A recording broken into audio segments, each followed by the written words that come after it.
The New York Giants all-world left tackle Andrew Thomas is out for the season.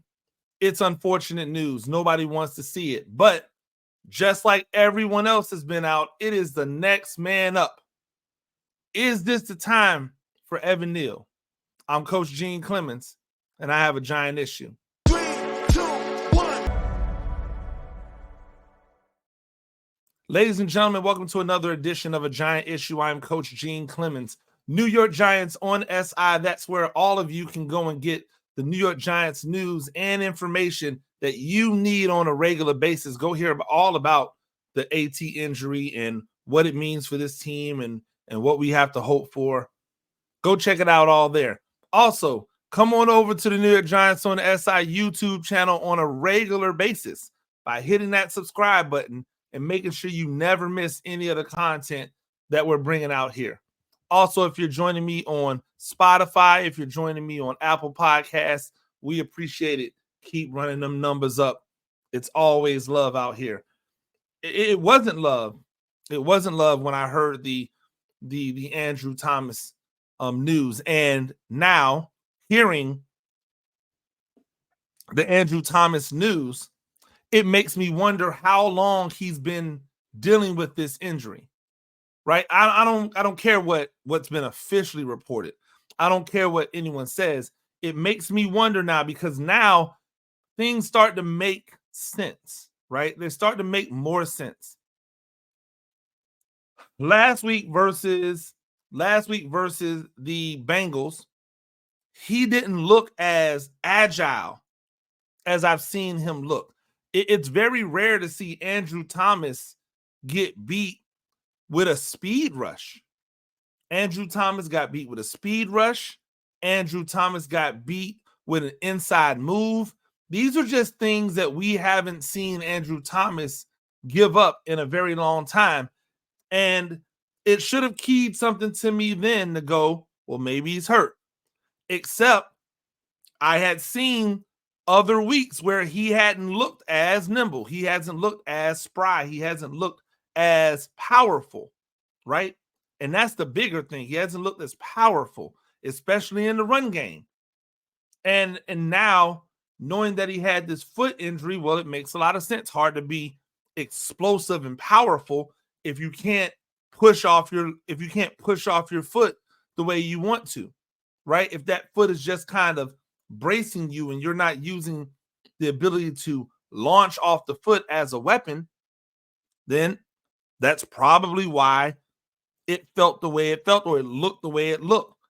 I'm not apologizing for my criticism of Andrew Thomas in previous episodes, because at the end of the day, if you come out on the field, you still have to perform, right? And none of that has anything to do with an ineligible man downfield penalty that he got as well. But I found it interesting. I was in my mind when I heard the news, I was like, man, I wonder how long he's been dealing with this. I wonder how long these have been an issue for him. And the only thing you can hope is that whatever the foot injury is, like, I think it's a Liz Frank injury, not whatever, but whatever condition it's in, it's not something that derails what could have been a Hall of Fame caliber career, right? Like, that's the hope. Like, not even from a standpoint of wanting him to play just because it makes the Giants better, but from a standpoint of wanting him to be able to finish out or be able to have a long, sustained career. I'm hoping that it's something that he can come back from next year and get back to the dominance that we've seen when he's been out there on the field. Like, it's a bad situation. You never want to see something like this happens. But when it does, you immediately have to think about tomorrow, which is, hey, what do we do now at left tackle? And immediately in my brain, right, I went, this is the opportunity to see if Evan Neal is really a left tackle. because I know a lot of y'all don't want to understand this, but kick sliding with your left foot versus kick sliding with your right foot is not just something that everybody can do. In fact, kick sliding with your left foot is akin to being able to make layups and or like shoot around the rim with both hands, right? If you can make shots with your left hand, it doesn't always assure that you can make shots with your right hand. However, the left-handed people who are left-handed are usually better at making layups with their right because they've been taught everything in a right-handed world, right? So from the offensive lineman standpoint, if you've learned everything in a left tackle world where I learned how to kick slide, right? And then I go to guard, but I'm still on the left side. So I'm still kick sliding. I'm still operating in a left tackle capacity, even though like I'm not playing left tackle. I spend 1 year playing right tackle, and then I go to left tackle where I've been. Some people are just better at kick sliding to the left than they are at kick sliding to the right if kick sliding to the left is their natural slide. For the people who are naturally inclined to kick slide to the right, they're better at doing both. It's just like the left-handed layup guy, right? They just have an ability to do both at a higher level. I believe that Evan Neal is probably more left side dominant, which is why you've heard me say he should move to left guard to play next to Andrew Thomas if you're going to move him inside to guard. So that was my first thought process. My first thought process was, okay, we're going to find out if Evan Neal is good at playing tackle. Never in my wildest dreams did I think that they would be thinking about putting Joshua Ezeudu back at left tackle. And I guess I just haven't been paying enough attention, right? Like that's on me, I guess. Because the reports are that Joshua Ezeudu has been working at left tackle. Right? That's what we have been told. That Joshua Ezeudu is working at left tackle. And to that I go, why? You put Joshua Ezeudu at left tackle after training him as a guard and then saying, oh, well, we're going to play around with him at tackle, even though he was never a high-level tackle prospect. You don't put Evan Neal at left tackle. Why? Why? That's all I want to know. If Evan Neal was slated to be your right tackle starter because you brought in Jermaine Illuminor to play guard, and then he came back from injury, and just because it wasn't enough time, he didn't have a chance to compete, you give Jermaine Illuminor the right tackle spot. My question just becomes why? Because I've seen what Joshua Ezeudu looks like at left tackle. It's not pretty. It's not good. I think Joshua Ezeudu could be a hell of a guard. But I've seen him play tackle. I've seen him play tackle in 2 different seasons. Neither time has it looked good. Contrary to what all of y'all be trying to say, I've seen times where Evan Neal has looked good at tackle. Right? Contrary to what many of you will try to say, I have seen times where Evan Neal has been a successful tackle. And I know he has extensive experience at left tackle at whatever level, right? At whatever level. How is he not the first choice? Okay, cool. He's not. It's Jeremy Ezeudu. So I'm sorry, it's Joshua Ezeudu. What have you seen in practice that tells you that Joshua Ezeudu is the best option to put at left tackle? Is it just because that's where he's been? Or has there been something that he's been doing in practice that goes, man, I want to see that in real game action? Because that's how a backup should always be viewed. I'm very curious, right? I'm very curious to see what Jake Cubis can do if John Runyon Jr. is ever unable to go. I'm very curious to see how he plays. I low-key don't think there'll be much of a drop-off, if there's a drop-off at all, from Jake Cubis to John Runyon, or from John Runyon to Jake Cubis. Why? Because I think Jake Cubis is a really good offensive lineman. I know what Aaron Stinney brings to the table behind Greg Van Roten. I've seen him start. I know what Evan Neal has been in the short amount of reps that he's played at right tackle because of injury. I know what he's done. But I want to see him out there. Why? Because the last time I saw him out there, he looked improved. Does that mean I want to see Jermaine Illuminor get hurt? No, he's been playing fantastic this year. He's played great. Right? But now with an opening somewhere, yeah, I want to see Neal. Right? Because in my mind, it's Neal or never. It's Neal or never. If he can't get on the field now, right? If he can't get on the field now, when is he getting on the field?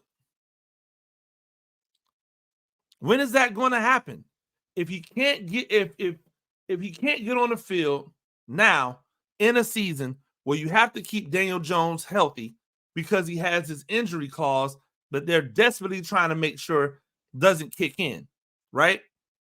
So if you're trying to make sure he's healthy and you saw how much Joshua Ezeudu got beat on speed rush last year on the left side, why would you risk it?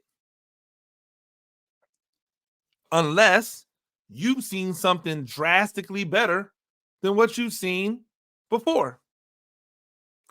It's the greatest time of the year again. Football is back and it's here to stay till February. Over 1 million fans across 33 states got in the game last year by making picks on Underdog. Went up to 1,000 times your money just by choosing higher or lower on your favorite player stats, i.e. touchdowns, passing yards, and more. Y'all know how I feel. I think Underdog's a great way to be able to root for your Giants, even if you don't know what the outcome of the game is going to be. Hey, listen, are you secretly a Saquon Barkley fan still? You can root for Saquon Barkley as an individual without having to root for the Eagles, right? You can do that on Underdog Fantasy. I like to set things in motion that way. I think it's a great way to get involved in the game if you don't want to be out here trying to say winners, losers, and all of that other stuff. Making picks on Underdog is straightforward and signing up is even easier. Head over to the Underdog simple to use mobile app or underdogfantasy.com. Sign up with the promo code NYSI. Underdog will give you a free pick to use on your first cash pick'em entry. Plus, up to 1,000 in bonus cash when you deposit. That's Underdog Fantasy, promo code NYSI to claim your new customer special of a free pick and your deposit offer. You must be 18 plus and present in the state where your Underdog Fantasy operates. Terms apply. Void in Colorado. You're concerned with your play? Call 1-800-GAMBLER or visit www.ncpgambling.org. In Arizona, 1-800-NEXT-STEP or text NEXT STEP to 53342. In New York, call the 24/7 Hope line at 1-877 8HOPE-NY or text HOPE-NY 467-369. So here we are now. What happens if Ezeudu doesn't do well? Does that now trigger Evan Neal to go to left tackle? Is Evan Neal now the swing tackle? Because this is life. Andrew Thomas is not coming back this season. So are they saying, hey, we didn't want to jump Evan Neal out there on a week's notice and risk him being bad, and now he's been bad. He was bad on the right side according to people, and now he's bad on the left side. People just think he's a full-out bust. Let's get him ready, right? Let's let him have another week to kind of get this under his belt before we put him out there. Is the plan to move Jermaine Illuminor from the right side to the left side? Don't think that's a smart move, right? Because if he had shown this level of versatility, we would have seen it before now, right? Like, just be happy that he's playing well on the right side. But it's man, it's unfortunate because it informs everything that the team does now, right? It's going to inform everything that the team does now. It's going to affect the run game. It's going to affect the passing attack. You thought it was get the ball out of your hands, short, quick passes before. What do you think it's going to be now? Like, what do you think it's going to look like now that you can't rely on, or you have to be ultra conservative with the health and safety of Daniel Jones? Again, there's massive numbers attached to Daniel Jones if he gets hurt, if he gets injured. And I think that fully guarantees the contract. I think that's how it works. Don't be surprised, by the way, that if this season starts going down, which I don't think it is right now, which is why I'm like, make the moves to be better. I wouldn't even be mad if you said, hey, we want to keep Evan Neal on the right side. Cool. Go out and sign a tackle. Go out and trade for a tackle. Make it happen. But unless there has been significant improvement from Joshua Ezeudu, he should not be playing left tackle. A lot of you out there think Evan Neal was bad at right tackle. Joshua Ezeudu was 5 times worse. He was a turnstile versus the speed rush. He had some glimpses, right? He showed glimpses of ability that I went, oh, he'll be fine if you let him play guard. But instead, they went out and got guards to bring in instead of letting him play guard. Cool. Now you put him back at tackle?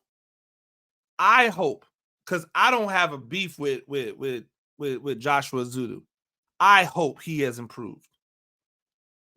This could be the kind of situation that lands Joshua Ezeudu out of the league. If you put so much bad film out there that people can't look at the potential, these are the type of things that get you popped out of the league forever. Like, never to be seen again. So I hope, it is my hope that he is ready to go, that he is going to be able to step up to the plate. I hope that he does, because I don't think this season is over. I think that this defense is a playoff to championship level defense right now. And if Daniel Jones can just be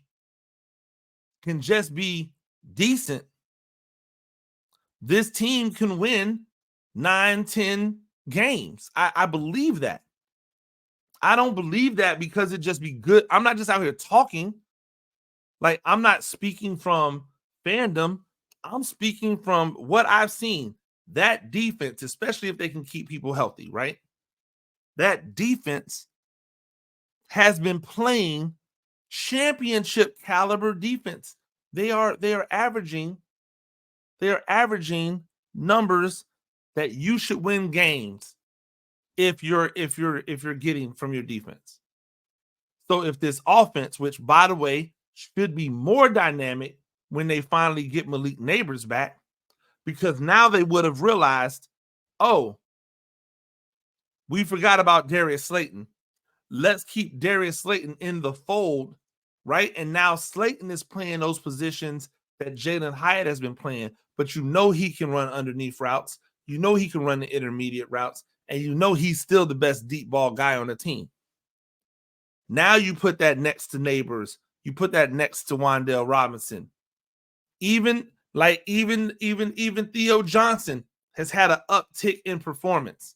Still not something I'm like, oh my gosh, we got one, but I'm willing to change my tune. I hope I can. Some of these people who are out here telling you, oh, the film proves this and the film proves that, they don't know what they're looking at. Like, there's serious question marks with what these tight ends are doing out there. I'm not just out here saying it just because. But with that being said, I have seen improvement, right? I have seen what the thought process is with Theo Johnson. Remember when he came out, I said I thought he could be a talent. My issue is he's raw. And guess what? He's still raw. He's still raw. But I've at least seen the improvement. But there's all of these things to be excited about. Tyrone Tracy and his play. Like, there's so many things to be excited about that you can't throw the baby out with the bathwater because your left tackle gets hurt. You can't go, oh, the season is over. Andrew Thomas is hurt. Because good teams don't get derailed by one player getting injured, even if that one player is the quarterback. Even if that one player is the quarterback, good teams don't get derailed by that. You want to know how I know? Y'all remember when Tom Brady got hurt?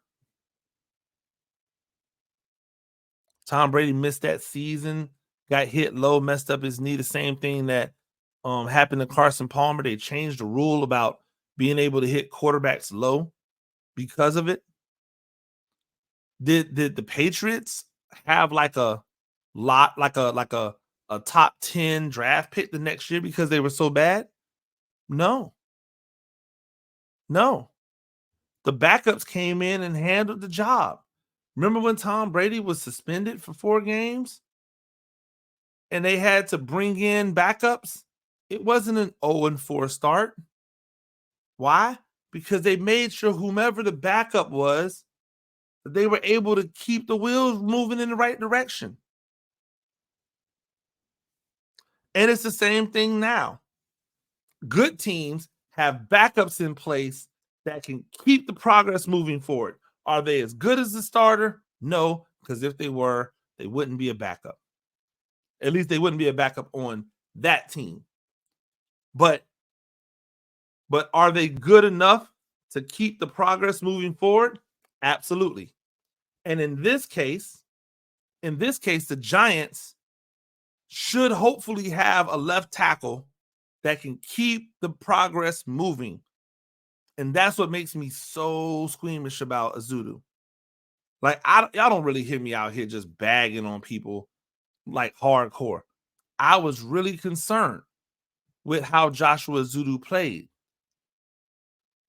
I was really concerned because it was not good. I was concerned for the safety of the people who were behind him because of how quickly he was getting beat. Again, I hope that I'm coming on here after a Victory Monday, to talk about how great Joshua Ezeudu played. So I can give him 3 claps in a hand. I can give him 3 claps in a Ric Flair. I can give him 3 claps in a... You're going to have to wait to see if we get another W, right? If them Giants get another win, you'll see. But I want to be wrong. But I can't get what I saw out of my head, A, last season, B, during the preseason. Can't get it out of my head. Doesn't matter what I try to do.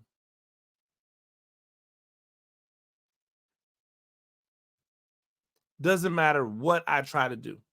So now, right, if it's not Neal, which it doesn't seem like it is, if it's not Neal at left tackle, then what's the plan for Neal?